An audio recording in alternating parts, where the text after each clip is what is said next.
ਸਤਿ ਸ਼੍ਰੀ ਅਕਾਲ। Ajit web TV ਦੇਖ ਰਹੇ ਸਾਰੇ ਦਰਸ਼ਕਾਂ ਦਾ ਮੈਂ ਤਰਨਜੀਤ ਕੌਰ ਅਜੀਤ ਖਬਰਾਂ ਦੇ ਇਸ ਬੁਲੇਟਿਨ ਵਿੱਚ ਨਿੱਘਾ ਸਵਾਗਤ ਕਰਦੀ ਹਾਂ। ਆਓ ਸਭ ਤੋਂ ਪਹਿਲਾਂ ਨਜ਼ਰ ਮਾਰ ਲੈਂਦੇ ਹਾਂ ਅੱਜ ਦੀਆਂ ਚੋਣਵੀਆਂ ਖਬਰਾਂ ਤੇ। ਨਵਜੋਤ ਸਿੰਘ ਸਿੱਧੂ ਦੀ ਭੁੱਖ ਹੜਤਾਲ ਨੂੰ ਸ਼ਵੇਤ ਮਲਿਕ ਨੇ ਦੱਸਿਆ ਸਿਆਸੀ ਸਟੰਟ। ਸ਼ਵੇਤ ਮਲਿਕ ਦੇ ਸਵਾਲਾਂ ਦਾ ਸੰਸਦ ਮੈਂਬਰ ਗੁਰਜੀਤ ਸਿੰਘ ਔਜਲਾ ਵੱਲੋਂ ਕਰਾਰਾ ਜਵਾਬ। ਸੰਯੁਕਤ ਕਿਸਾਨ ਮੋਰਚੇ ਵੱਲੋਂ ਵੱਡੇ ਐਲਾਨ, ਅਗਲੇ ਪ੍ਰੋਗਰਾਮਾਂ ਦੀ ਦੱਸੀ ਰਣਨੀਤੀ। ਆਸ਼ੀਸ਼ ਮਿਸ਼ਰਾ ਦੇ ਸਮਰਪਣ ਮਗਰੋਂ ਨਵਜੋਤ ਸਿੰਘ ਸਿੱਧੂ ਨੇ ਖਤਮ ਕੀਤੀ ਭੁੱਖ ਹੜਤਾਲ। ਤੇ ਦੁਆਬੇ ਵਿੱਚ ਕਾਂਸ਼ੀ ਰਾਮ ਦੇ ਨਾਂ ਤੇ ਬਣੇਗਾ ਮੈਡੀਕਲ ਕਾਲਜ, ਕਿਹਾ ਸੁਖਬੀਰ ਸਿੰਘ ਬਾਦਲ ਨੇ। ਤੇ ਹੁਣ ਇਹਨਾਂ ਖਬਰਾਂ ਦਾ ਵਿਸਥਾਰ ਤੇ ਕੁਝ ਹੋਰ ਖਬਰਾਂ। ਰਾਜ ਸਭਾ ਮੈਂਬਰ ਸ਼ਵੇਤ ਮਲਿਕ ਨੇ ਨਵਜੋਤ ਸਿੰਘ ਸਿੱਧੂ ਦੇ ਲਖੀਮਪੁਰ ਖੀਰੀ ਵਿੱਚ ਚੱਲ ਰਹੇ ਧਰਨੇ ਨੂੰ ਸਿਰਫ ਇੱਕ ਸਿਆਸੀ ਸਟੰਟ ਕਰਾਰ ਦਿੱਤਾ ਹੈ। ਸ਼ਵੇਤ ਮਲਿਕ ਨੇ ਕਿਹਾ ਕਿ ਨਵਜੋਤ ਸਿੰਘ ਸਿੱਧੂ ਅਤੇ ਹੋਰ ਕਾਂਗਰਸੀਆਂ ਨੂੰ ਵਾਪਸ ਆਉਣਾ ਚਾਹੀਦਾ ਹੈ ਅਤੇ ਆਪਣਾ ਸੂਬਾ ਸੰਭਾਲਣਾ ਚਾਹੀਦਾ ਹੈ। ਅੱਜ ਉਹ ਕਿਸਾਨਾਂ ਨੂੰ ਯਾਦ ਕਰ ਰਹੇ ਹਨ ਜਦੋਂ ਰਾਜਸਥਾਨ ਵਿੱਚ ਕਿਸਾਨਾਂ ਤੇ ਲਾਠੀਆਂ ਵਰਾਈਆਂ ਗਈਆਂ ਤਾਂ ਕੋਈ ਵੀ ਉੱਥੇ ਨਹੀਂ ਗਿਆ।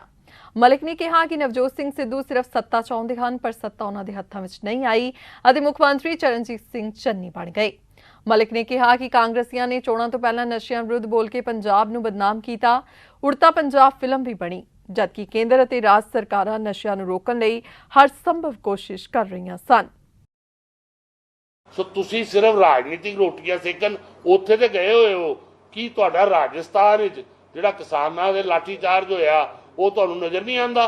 ਤੇ ਅਸ਼ੋਕ ਗਹਿਲੋਤ ਜਿਹੜਾ ਕਾਂਗਰਸ ਦਾ ਮੁੱਖ ਮੰਤਰੀ ਹੈ ਉਹਨੇ ਕਿਸਾਨਾਂ ਦੇ ਉੱਤੇ ਲਾਠੀ ਚਾਰਜ ਕਰਾਇਆ, ਉੱਥੇ ਨਹੀਂ ਜਾਂਦੇ। ਔਰ ਨਾ ਹੀ ਇਹ ਜੰਮੂ ਐਂਡ ਕਸ਼ਮੀਰ ਦੇ ਵਿੱਚ ਜਿੱਥੇ ਆਤੰਕਵਾਦ ਦਾ ਖੁੱਲ੍ਹਾ ਖੇਲ ਖੇਡਿਆ ਗਿਆ ਔਰ ਆਤੰਕਵਾਦੀਆਂ ਨੇ ਬੀਜੇਪੀ ਦੁਆਰਾ ਜੋ ਦੇਸ਼ ਦੇ ਨਾਲ ਕਸ਼ਮੀਰ ਨੂੰ ਜੋੜਿਆ ਗਿਆ ਹੈ ਉਹ ਅਖੰਡਤਾ ਦੇ ਉੱਤੇ ਪ੍ਰਹਾਰ ਕਰਨ ਦੇ ਲਈ ਆਤੰਕਵਾਦੀਆਂ ਨੇ ਇੱਕੋ ਸਮੁਦਾਇ ਦੇ ਹਿੰਦੂ ਸਿੱਖ ਵੀਰਾਂ ਨੂੰ ਬੀਬੀ ਜੀ ਉਹ ਸਿੱਖ ਸਮੁਦਾਇ ਦੇ ਸੀਗੇ ਸ਼ਹੀਦ ਕਰ ਦਿੱਤਾ। ਅੱਜ ਇਹ ਕਾਂਗਰਸੀ ਉੱਥੇ ਕਿਉਂ ਨਹੀਂ ਜਾਂਦੇ? ਇਹ ਲਖੀਮਪੁਰ ਸਿਰਫ ਰਾਜਨੀਤਿਕ ਰੋਟੀਆਂ ਸੇਕ ਕੇ ਬੈਠੇ। ਪਹਿਲੇ ਪੰਜਾਬ ਤੇ ਸੰਭਾਲ ਲਓ ਨਾ ਕਿ ਪੰਜਾਬ ਦੇ ਵਿੱਚ ਜੋ ਅੱਜ ਨਸ਼ਾ ਮਾਫੀਆ, ਜੋ ਅੱਜ ਰੇਤ ਮਾਫੀਆ, ਜੋ ਅੱਜ ਭੂਮੀ ਮਾਫੀਆ, ਇਹ ਮਾਫੀਆ ਜਿਹੜਾ ਰਾਜ ਚੱਲਦਾ ਪਿਆ ਹੈ ਕਿ ਮਾਫੀਆ ਦੇ ਉੱਤੇ ਕਾਂਗਰਸੀਆਂ ਦੇ ਹੱਥ ਨੇ। ਇਹ ਕਾਂਗਰਸੀਆਂ ਨੇ ਮੰਨਿਆ। ਇਹ ਨਵਜੋਤ ਸਿੰਘ ਸਿੱਧੂ ਨੂੰ ਅਸਤੀਫਾ ਦੇਣਾ ਪਿਆ ਕਿ ਮੇਰੀ ਸਰਕਾਰ ਨਾ ਪਹਿਲੀ ਨੇ ਕੋਈ ਐਕਸ਼ਨ ਕੀਤਾ ਨਾ ਦੂਜੀ ਸਰਕਾਰ ਨੇ ਕੋਈ ਐਕਸ਼ਨ ਕੀਤਾ ਔਰ ਕਾਂਗਰਸੀ ਜਿਹੜੇ ਨੇ ਉਹ ਖੁਦ ਆਪਣੇ ਤੋਂ ਚਾਦਰ ਲਾ ਕੇ ਆਪਣੀ ਸਰਕਾਰ ਨੂੰ ਬਦਨਾਮ ਕਰ ਰਹੇ ਨੇ। ਸੋ ਮੈਂ ਇਹੀ ਕਹਿ ਰਿਹਾ ਵਾਂ ਕਿ ਲਖੀਮਪੁਰ ਜਾਣ ਦੀ ਬਜਾਏ ਪੰਜਾਬ ਸੰਭਾਲੋ ਔਰ ਆ ਕੇ ਉੱਡਦਾ ਬਾਲੀਵੁੱਡ ਫਿਲਮ ਬਣਾਓ ਔਰ ਮਾਫੀ ਮੰਗੋ ਆ ਕੇ ਪੰਜਾਬੀਆਂ ਤੋਂ ਕਿ ਜਿਹੜਾ ਬਦਨਾਮ ਕੀਤਾ ਪੰਜਾਬ ਦੇ ਯੂਥ ਨੂੰ ਸਾਰੀ ਦੁਨੀਆ ਵਿੱਚ। ਜਿਹੜਾ ਕਿ ਉੜਦਾ ਪੰਜਾਬ ਪਿਕਚਰ ਬਣਾਈ, ਅੱਜ ਉੜਦਾ ਬਾਲੀਵੁੱਡ ਪਿਕਚਰ ਵੀ ਬਣਾਓ ਔਰ ਦੱਸੋਗੇ ਬਾਲੀਵੁੱਡ ਜਿਹਦੇ ਥਰੂ ਬੰਬੇ ਫਿਲਮ ਇੰਡਸਟਰੀ ਜਿਹਦੇ ਥਰੂ ਤੁਸੀਂ ਪੈਸੇ ਦੇ ਕੇ ਉਹਨਾਂ ਨੂੰ ਖਰੀਦ ਕੇ ਉਹ ਝੂਠੀ ਪਿਕਚਰ ਬਣਾਈ, ਪੰਜਾਬ ਦੇ ਯੂਥ ਨੂੰ ਸਾਰੀ ਦੁਨੀਆ 'ਚ ਬਦਨਾਮ ਕੀਤਾ, ਇਹਦੇ ਲਈ ਤੁਹਾਨੂੰ ਮਾਫੀ ਮੰਗਣੀ ਪਏਗੀ।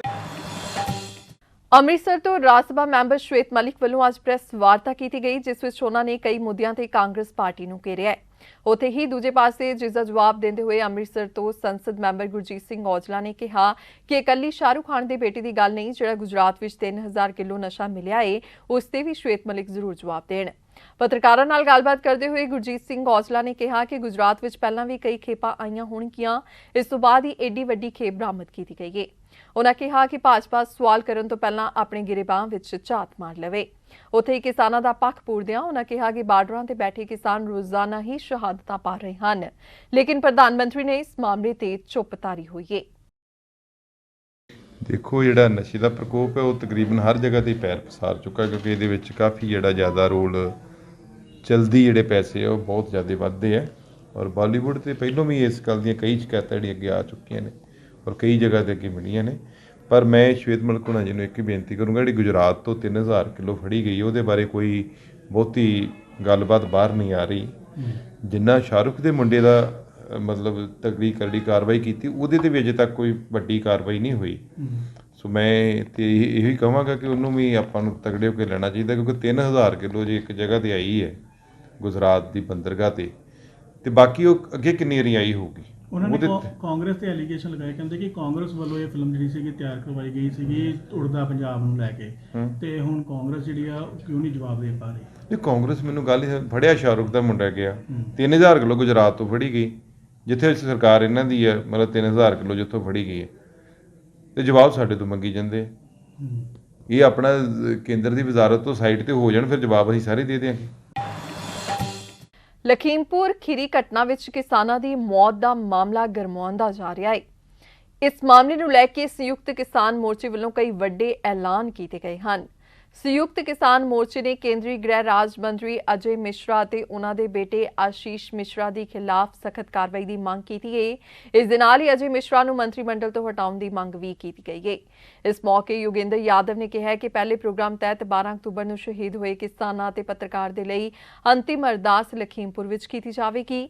ਇਸ ਦੇ ਲਈ ਦੇਸ਼ ਭਰ ਦੇ ਕਿਸਾਨਾਂ ਨੂੰ ਲਖੀਮਪੁਰ ਪਹੁੰਚਣ ਦੀ ਅਪੀਲ ਕੀਤੀ ਗਈ ਹੈ। 12 ਅਕਤੂਬਰ ਨੂੰ 5 ਮੋਮਬੱਤੀਆਂ ਜਗਾ ਕੇ ਕਿਸਾਨਾਂ ਨੂੰ ਸ਼ਰਧਾਂਜਲੀ ਦਿੱਤੀ ਜਾਵੇਗੀ। 12 ਅਕਤੂਬਰ ਨੂੰ ਦੇਸ਼ ਭਰ ਵਿੱਚ ਸ਼ਹੀਦ ਕਲਸ਼ ਯਾਤਰਾ ਵੀ ਸ਼ੁਰੂ ਹੋਵੇਗੀ। ਇਸ ਦੇ ਇਲਾਵਾ ਕਿਸਾਨ ਆਗੂਆਂ ਨੇ ਕਿਹਾ ਕਿ 15 ਅਕਤੂਬਰ ਨੂੰ ਦੇਸ਼ ਭਰ ਵਿੱਚ ਪੀਐਮ ਮੋਦੀ ਅਤੇ ਅਮਿਤ ਸ਼ਾਹ ਦੇ ਪੁਤਲੇ ਸਾੜ ਕੇ ਦੁਸਹਿਰਾ ਮਨਾਇਆ ਜਾਵੇਗਾ। ਇਸ ਦੇ ਨਾਲ ਹੀ 18 ਅਕਤੂਬਰ ਨੂੰ ਦੇਸ਼ ਭਰ ਵਿੱਚ ਰੇਲ ਰੋਕੋ ਮੁਹਿੰਮ ਚਲਾਈ ਜਾਵੇਗੀ। 26 ਅਕਤੂਬਰ ਨੂੰ ਲਖਨਊ ਵਿੱਚ ਕਿਸਾਨਾਂ ਦੀ ਮਹਾਪੰਚਾਇਤ ਦਾ ਆਯੋਜਨ ਕੀਤਾ ਜਾਵੇਗਾ। टैनी जी बोलते हैं कि मैं एमएलए एमपी हूँ, लेकिन इससे पहले मैं क्या था ये इन लोगों को पता है। मैं कोई हिसाब रखना ही नहीं चाहता, साथ साथ चुकता करता हूँ। और यहाँ तक बोल गए वो कि ये लोगों ने पटे पे लिए हुई जमीनें जो थी लोगों की उस पर कब्जा किया है और इन्होंने बड़ी बड़ी बिल्डिंग्स बना रखी है। इन लोगों को यूपी से बाहर फेंक देंगे, बाहर उखाड़ के भेज देंगे। मतलब जिन लोगों को टारगेट कर रहे हैं उससे उनकी वो वीडियो बहुत क्लियर स्पष्ट होती है। और 3 तारीख को उनका बेटा अपने साथियों के साथ उस पूरा जो एक साजिश रची जा रही थी उसको एक व्यवहारिक अंजाम देते हैं। और उसमें भी आपने देखा कि पहले दिन लोगों को गुमराह करने की कोशिश की गई। जैसे ही वीडियो वो थार जीप वाली आई और दूसरी कुछ वीडियोज आई तो लोगों को समझ आया कि कैसे ये जो घटना है ये सिंपल घटना नहीं है। ये घटना उस पूरी साजिश का हिस्सा एक तरफ है और दूसरा इस घटना के जरिए ये लोगों के ऊपर एक टेरराइज्ड अटैक कर रहे हैं। ਕੇਂਦਰੀ ਗ੍ਰਹਿ ਰਾਜ ਮੰਤਰੀ ਅਜੇ ਮਿਸ਼ਰਾ ਟੇਨੀ ਦੇ ਪੁੱਤਰ ਅਤੇ ਟਿਕੂਣਿਆਂ ਮਾਮਲਿਆਂ ਦੇ ਮੁੱਖ ਦੋਸ਼ੀ ਆਸ਼ੀਸ਼ ਮਿਸ਼ਰਾ ਮੋਨੂ ਅਪਰਾਧ ਸ਼ਾਖਾ ਦੇ ਦਫ਼ਤਰ ਪਹੁੰਚੇ। ਅਪਰਾਧ ਸ਼ਾਖਾ ਦੀ ਟੀਮ ਨੇ ਆਸ਼ੀਸ਼ ਮਿਸ਼ਰਾ ਤੋਂ ਪੁੱਛਗਿੱਛ ਕੀਤੀ। ਆਸ਼ੀਸ਼ ਮਿਸ਼ਰਾ ਦੇ ਸਮਰਪਣ ਮਗਰੋਂ ਪੰਜਾਬ ਕਾਂਗਰਸ ਦੇ ਪ੍ਰਧਾਨ ਨਵਜੋਤ ਸਿੰਘ ਸਿੱਧੂ ਨੇ ਆਪਣਾ ਵਰਤ ਤੋੜ ਦਿੱਤਾ ਹੈ। ਜਾਣਕਾਰੀ ਅਨੁਸਾਰ ਪੱਤਰਕਾਰ ਰਮਨ ਕਸ਼ਯਪ ਦੀ ਭੈਣ ਦੇ ਹੱਥੋਂ ਸਿੱਧੂ ਨੇ ਦੁੱਧ ਪੀ ਕੇ ਆਪਣਾ ਵਰਤ ਤੋੜਿਆ ਹੈ। ਸਿੱਧੂ ਨੇ ਦੋਸ਼ੀਆਂ ਦੀ ਗ੍ਰਿਫਤਾਰੀ ਤੱਕ ਮਰਨ ਵਰਤ ਰੱਖਣ ਦਾ ਐਲਾਨ ਕੀਤਾ ਸੀ। ਇਸ ਦੇ ਨਾਲ ਹੀ ਕੁੜੀ ਨੇ ਵਿਜੇਂਦਰ ਸਿੰਗਲਾ ਅਤੇ ਰਾਜਕੁਮਾਰ ਚੱਬੇਵਾਲ ਨੂੰ ਵੀ ਜੂਸ ਪਿਲਾਇਆ। ਭੁੱਖ ਹੜਤਾਲ ਤੋੜਨ ਤੋਂ ਬਾਅਦ ਨਵਜੋਤ ਸਿੰਘ ਸਿੱਧੂ ਨੇ ਕਿਹਾ ਕਿ ਸੱਚ ਦੀ ਹਮੇਸ਼ਾ ਜਿੱਤ ਹੁੰਦੀ ਹੈ। सत्यमेव जयते, सत्य की हमेशा जीत होती है।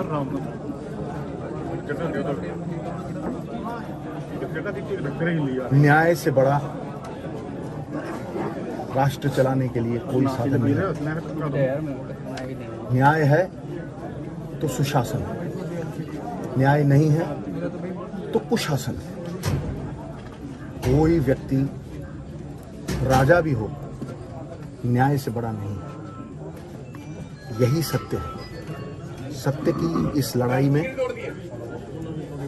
आज जीत हुई, किसान भाइयों की जीत हुई, कश्यप साहब के परिवार की जीत हुई, क्योंकि उन्हें मुआवजा नहीं चाहिए था, मुआवजा से ज्यादा उन्हें न्याय चाहिए। समझिए, लवप्रीत उसकी बहन ने कहा मुझे मुआवजा नहीं चाहिए, मुझे इंसाफ चाहिए। इसलिए ये सत्य का मार्ग हमें अपनाना चाहिए। हर राजनीतिक व्यक्ति के लिए ये बहुत जरूरी है कि उसका कोई किरदार हो, क्योंकि किरदारों पे ही विश्वास होता है। Men of genius are admired, men of power are feared, but men of character are trusted. ये यकीन वापस आना चाहिए। किसान भाइयों के इस पवित्र सत्याग्रह में यदि प्राणों की आहुति भी जाती तो कोई गम नहीं था, क्योंकि वो कर्तव्य पथ था, वो फर्ज था। आखिर में ये कहता हूँ कि योद्धा वही जो जूझे रण के अंदर, मित्र वही जो समय पे काम आए, योगी यति मानव की मति सत्य के मार्ग पे चल के ही परम पद सत्यमेव जयते। ਜਲੰਧਰ ਵਿਖੇ ਡੀਏਵੀ ਯੂਨੀਵਰਸਿਟੀ ਨੇੜੇ ਬਸਪਾ ਤੇ ਸ਼੍ਰੋਮਣੀ ਅਕਾਲੀ ਦਲ ਵੱਲੋਂ ਗਰੀਬਾਂ ਦੇ ਮਸੀਹਾ ਸਾਹਿਬ ਕਾਂਸੀ ਰਾਮ ਦੀ ਬਰਸੀ ਮੌਕੇ ਅੱਜ ਭੁੱਲ ਸੁਧਾਰ ਰੈਲੀ ਕੀਤੀ ਗਈ। ਇਸ ਮੌਕੇ ਸ਼੍ਰੋਮਣੀ ਅਕਾਲੀ ਦਲ ਦੇ ਪ੍ਰਧਾਨ ਸੁਖਬੀਰ ਸਿੰਘ ਬਾਦਲ ਨੇ ਸ਼ਰਧਾ ਦੇ ਫੁੱਲ ਭੇਂਟ ਕਰਕੇ ਸ਼ਰਧਾਂਜਲੀ ਦਿੱਤੀ ਗਈ। ਇਸ ਮੌਕੇ ਦਲਜੀਤ ਸਿੰਘ ਚੀਮਾ ਸਮੇਤ ਅਕਾਲੀ ਦਲ ਅਤੇ ਬਸਪਾ ਦੀ ਸਮੁੱਚੀ ਲੀਡਰਸ਼ਿਪ ਹਾਜ਼ਰ ਸੀ। ਸੁਖਬੀਰ ਸਿੰਘ ਬਾਦਲ ਨੇ ਜਲੰਧਰ ਵਿਖੇ ਭੁੱਲ ਸੁਧਾਰ ਰੈਲੀ ਦੌਰਾਨ ਦੁਆਬੇ ਵਿੱਚ ਕਾਂਸ਼ੀ ਰਾਮ ਜੀ ਦੇ ਨਾਂ ਤੇ ਮੈਡੀਕਲ ਕਾਲਜ ਬਣਾਉਣ ਦਾ ਐਲਾਨ ਕੀਤਾ ਹੈ। ਇਸ ਦੇ ਇਲਾਵਾ 50% ਤੋਂ ਵੱਧ ਐਸਸੀ ਜਨਸੰਖਿਆ ਵਾਲੇ ਪਿੰਡਾਂ ਲਈ ਵਿਸ਼ੇਸ਼ ਫੰਡ, ਐਸਸੀ ਭਾਈਚਾਰੇ ਲਈ 5 ਸਾਲਾਂ ਵਿੱਚ 5 ਲੱਖ ਮਕਾਨਾਂ ਦੇ ਨਾਲ-ਨਾਲ ਬੀਸੀ ਭਾਈਚਾਰੇ ਲਈ ਵੀ ਮਕਾਨਾਂ ਦੀ ਸਹੂਲਤ ਦੇਣ ਦਾ ਐਲਾਨ ਕੀਤਾ ਹੈ। ਇਸ ਤੋਂ ਪਹਿਲਾਂ ਸੁਖਬੀਰ ਸਿੰਘ ਬਾਦਲ ਜਲੰਧਰ ਦੇ ਦੇਵੀ ਤਲਾਬ ਮੰਦਿਰ ਵਿਖੇ ਮੱਥਾ ਟੇਕਣ ਲਈ ਪਹੁੰਚੇ, ਜਿੱਥੇ ਮੰਦਿਰ ਕਮੇਟੀ ਦੇ ਅਹੁਦੇਦਾਰਾਂ ਨੇ ਉਹਨਾਂ ਨੂੰ ਸਨਮਾਨਿਤ ਕੀਤਾ। ਅਸੀਂ ਹਰ ਜ਼ਿਲ੍ਹੇ 'ਚ ਇੱਕ ਮੈਡੀਕਲ ਯੂਨੀਵਰਸਿਟੀ ਕਾਲਜ ਖੋਲ੍ਹਣਾ ਹੈ, ਜਿੱਥੇ ਡਾਕਟਰ ਜਿਨ੍ਹਾਂ ਨੂੰ ਉੱਥੇ ਡਾਕਟਰ ਬਣਨਗੇ। ਸੋ ਦੁਆਬੇ 'ਚ ਜਿਹੜਾ ਮੈਡੀਕਲ ਕਾਲਜ ਭਾਵੇਂ ਹੁਸ਼ਿਆਰਪੁਰ ਹੋਏ, ਭਾਵੇਂ ਲੁਧਿਆਣੇ ਜਲੰਧਰ ਹੋਏ, ਇੱਕ ਮੈਡੀਕਲ ਕਾਲਜ ਜਿਹੜਾ ਹੋਊਗਾ ਬਾਬੂ ਕਾਂਸ਼ੀ ਰਾਮ ਜੀ ਦੇ ਨਾਂ ਤੇ ਕੀਤਾ ਬਣਾਇਆ ਜਾਊਗਾ।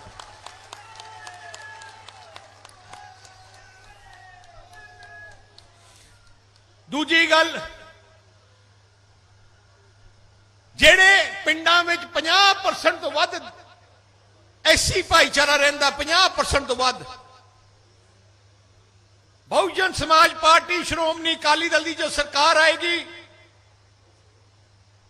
उत्थे कांशी राम जी के नाम से पेंडू विकास एक स्कीम लियांदी जाऊगी, जिथे 50% जिथे लोग ऐसी भाईचारे जेड़े पिंड उत्थे 50 लाख रुपया ग्रांट दी जाऊगी, वो पिंड के गरीबों के इलाके नूं सुधारन वास्ते।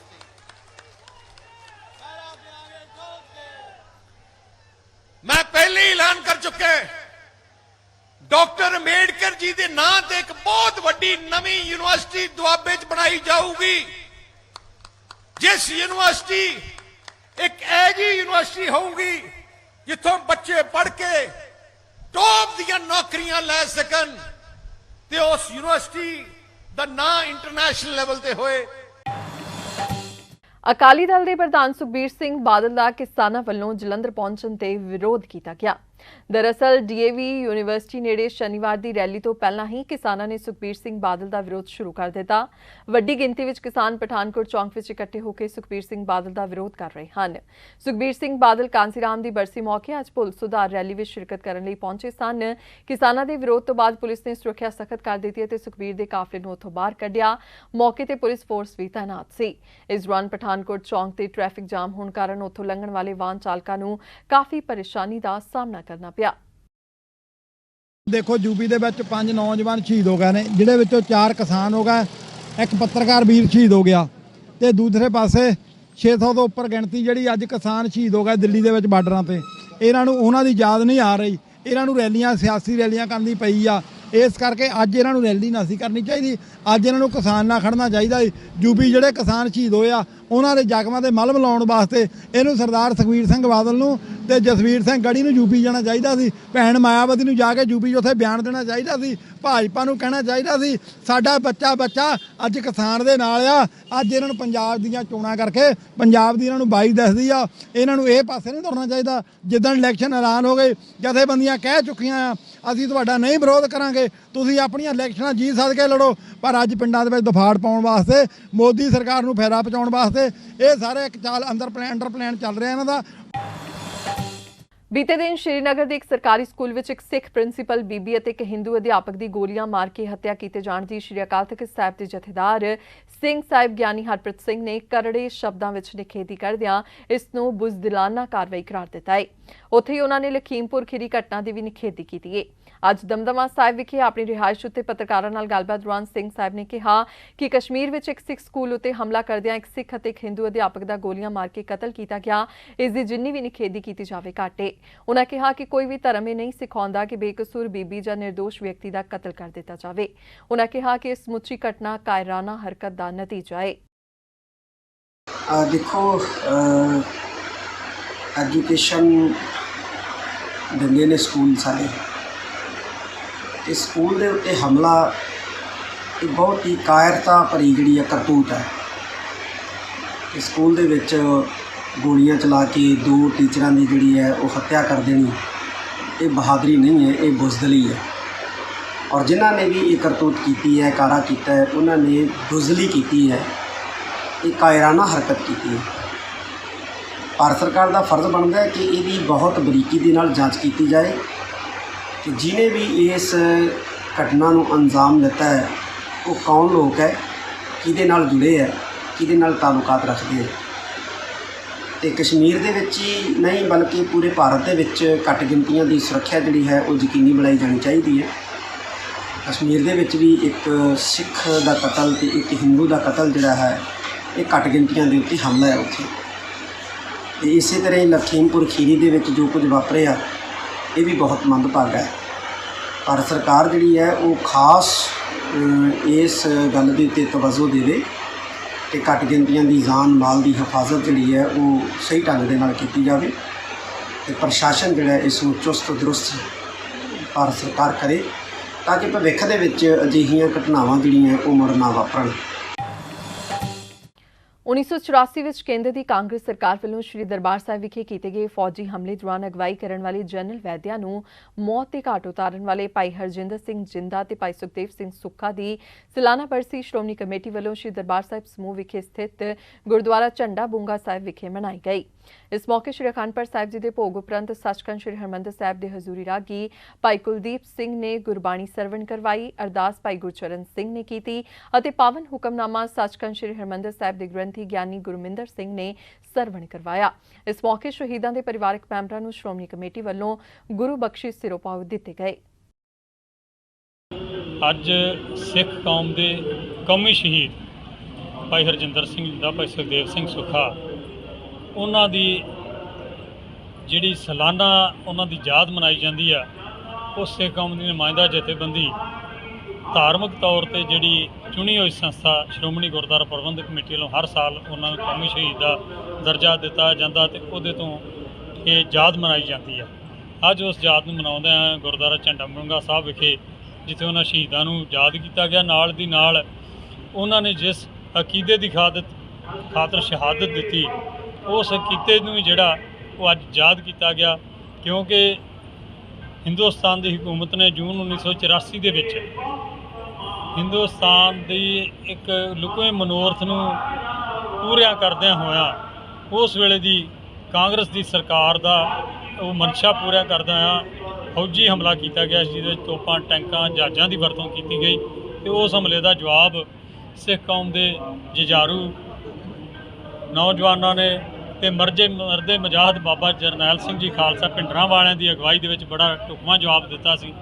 ਉਸ ਜਵਾਬ ਦੇ ਵਿੱਚ ਜਿਹੜਾ ਕੌਮ ਨੇ ਇਹ ਯਾਦ ਕਰਾ ਦਿੱਤਾ ਕਿ ਹਿੰਦੁਸਤਾਨ ਦੀ ਹਕੂਮਤ ਜਦੋਂ ਮਰਜ਼ੀ ਤੇ ਜਿਸ ਵੇਲੇ ਮਰਜ਼ੀ ਕੌਮ ਨੂੰ ਅਣਖ ਨੂੰ ਟੁੰਬ ਕੇ ਵੇਖ ਲਏ, ਉਹਦਾ ਜਵਾਬ ਦਿੱਤਾ ਜਾਊਗਾ। ਡੈਨਮਾਰਕ ਦੀ ਪ੍ਰਧਾਨ ਮੰਤਰੀ ਮੇਟੇ ਫੈਡਰਿਕਸਨ 3 ਦਿਨਾਂ ਦੌਰੇ ਤੇ ਭਾਰਤ ਪਹੁੰਚੀ। ਰਾਸ਼ਟਰਪਤੀ ਭਵਨ ਵਿੱਚ ਪ੍ਰਧਾਨ ਮੰਤਰੀ ਨਰਿੰਦਰ ਮੋਦੀ ਨੇ ਸ਼ਨੀਵਾਰ ਨੂੰ ਉਹਨਾਂ ਦਾ ਸਵਾਗਤ ਕੀਤਾ। ਫੈਡਰਿਕਸਨ 9 ਤੋਂ 11 ਅਕਤੂਬਰ ਤੱਕ ਭਾਰਤ ਵਿੱਚ ਰਹੇਗੀ। ਇਸ ਦੌਰਾਨ ਉਹ ਰਾਸ਼ਟਰਪਤੀ ਰਾਮਨਾਥ ਕੋਵਿੰਦ ਨਾਲ ਮੁਲਾਕਾਤ ਕਰੇਗੀ ਅਤੇ ਪੀਐਮ ਮੋਦੀ ਨਾਲ ਦੁਵੱਲੀ ਗੱਲਬਾਤ ਕਰੇਗੀ। ਵਿਦੇਸ਼ ਰਾਜ ਮੰਤਰੀ ਮੀਨਾਕਸ਼ੀ ਲੇਖੀ ਨੇ ਦਿੱਲੀ ਹਵਾਈ ਅੱਡੇ ਤੇ ਫੈਡਰਿਕਸਨ ਦਾ ਸਵਾਗਤ ਕੀਤਾ, ਜੋ ਭਾਰਤ ਦੇ ਆਪਣੇ ਪਹਿਲੇ ਰਾਜ ਦੌਰੇ ਤੇ ਹੈ। ਪ੍ਰਧਾਨ ਮੰਤਰੀ ਮੋਦੀ ਅਤੇ ਡੈਨਮਾਰਕ ਦੀ ਪ੍ਰਧਾਨ ਮੰਤਰੀ ਮੇਟੇ ਫੈਡਰਿਕਸਨ ਵਿਚਕਾਰ ਦੁਵੱਲੀ ਗੱਲਬਾਤ ਤੋਂ ਬਾਅਦ ਐਗਰੀਮੈਂਟ ਦਾ ਆਦਾਨ ਪ੍ਰਦਾਨ ਹੋਇਆ। ਉੱਥੇ ਹੀ ਇਸ ਦੌਰਾਨ ਦੋਵੇਂ ਨੇਤਾਵਾਂ ਨੇ ਆਪਣਾ ਸੰਬੋਧਨ ਵੀ ਦਿੱਤਾ। ਇਸ ਦੌਰਾਨ ਮੋਦੀ ਨੇ ਕਿਹਾ, ਅੱਜ ਦੀ ਸਾਡੀ ਮੁਲਾਕਾਤ ਭਾਵੇਂ ਹੀ ਪਹਿਲੀ ਰੂਬਰੂ ਮੁਲਾਕਾਤ ਸੀ, ਪਰ ਕੋਰੋਨਾ ਕਾਲਖੰਡ ਵਿੱਚ ਵੀ ਭਾਰਤ ਤੇ ਡੈਨਮਾਰਕ ਵਿਚਕਾਰ ਸੰਪਰਕ ਤੇ ਸਹਿਯੋਗ ਦੀ ਗਤੀ ਬਰਕਰਾਰ ਰਹੀ ਸੀ। फ्रेंड्स, आज की हमारी मुलाकात भले ही पहली रूबरू मुलाकात थी, लेकिन कोरोना कालखंड में भी भारत और डेनमार्क के बीच संपर्क और सहयोग की गति बरकरार रही थी। इनफैक्ट आज से 1 साल पहले हमने अपनी वर्चुअल समिट में भारत और डेनमार्क के बीच ग्रीन स्ट्रेटेजिक पार्टनरशिप स्थापित करने का ऐतिहासिक निर्णय लिया था। यह हम दोनों देशों की दूरगामी सोच और पर्यावरण के प्रति सम्मान का प्रतीक है। यह पार्टनरशिप एक उदाहरण है कि किस प्रकार सामूहिक प्रयास के द्वारा टेक्नोलॉजी के माध्यम से पर्यावरण को संरक्षित रख सकते हुए ग्रीन ग्रोथ के लिए काम किया जा सकता है।